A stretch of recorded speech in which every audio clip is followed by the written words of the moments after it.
நடக்கக்கூடாது ஒன்று, இனி யாருக்கும் அது மாதிரி நடக்கக்கூடாது. விஜயனுக்கு நடந்துச்சு, அது ஒரு டிஸ்டி ஆயிடுச்சு.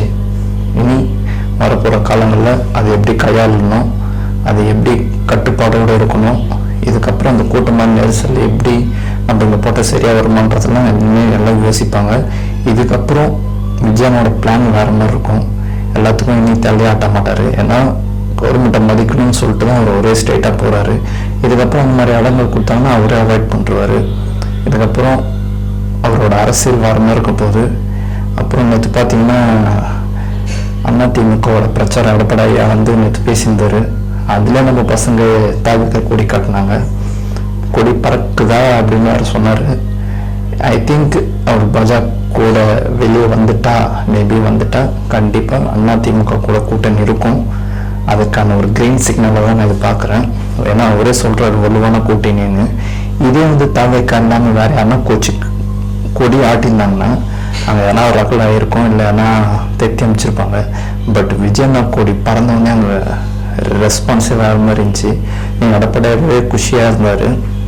ஸோ இனி வரப்போகிற நாட்களில் இன்னும் ஒரு 4-5 மாதம் தான் இருக்குது. அதோட இம்பேக்ட் எப்படி இருக்க போகுதுன்னு தெரியல.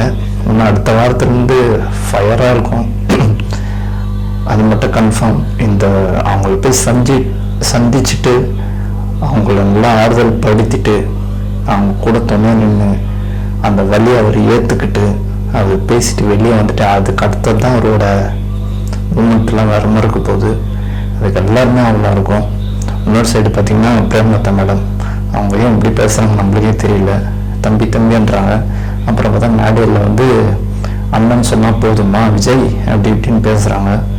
அரசியல் தானே, அவர் சொன்னால் தானே அரசியல் எதிரியும் கிடையாது நண்பனும் கிடையாதுன்னு. அது கரெக்டாக தான் இருக்குது. பார்ப்போம் இனி வரப்போகிற நாட்களில் விஜயண்ணாவோட அந்த வியூ எப்படி போகுது, இதுக்கப்புறம் மாநாடுகள் அது மாதிரிலாம் எப்படி இருக்க போகுது. இப்போ அதெல்லாம் வந்து செகண்ட் தான். இப்போ முதல்ல இந்த திங்கள்லேருந்து புதனுக்குள்ளே அவர் போய் மக்களை சந்திக்க போகிறாரு. 41 குடும்பங்கிட்ட போயிட்டு ஒரு அண்ணனாக ஒரு பையனை போய் நிற்க போகிறாரு. அதுக்கு நம்ம எல்லாருமே சப்போர்ட்டாக இருக்கணும். இதுக்கப்புறம் அவர் யாரும் சொல்ல மாட்டாங்க வெளியே வரலாம் போய் பார்க்கல கேட்கலன்னு. லேட் ஆகிடுச்சுன்னா அது அவரோட வழி. அது புரியுறவங்களுக்கு அது வேல்யூ தெரியும். மக்கள் புரியுது, மற்றவங்க விட்டுங்க. மக்கள் புரியுதா உங்களுக்கு தான், மக்களுக்காக தான் நம்ம வரோம். அவங்க புரிஞ்சுக்கிட்டா போதும். மீடியா உட்காந்து டிபேட்டுன்றப்ப இல்லை எதை வேணால் பேசலாம் அப்படின்றனால அதை நம்ம கணக்கு எடுத்துக்கூடாது. இந்த 41 குடும்பத்தை அவர் செஞ்சுட்டு பிறகு தான் அதுக்கு அடுத்த மூவ் என்னன்றதே நம்மளுக்கு அஃபிஷியலாக வெளியே வரும். அந்த கண்டிஷனில் எடுத்துட்டு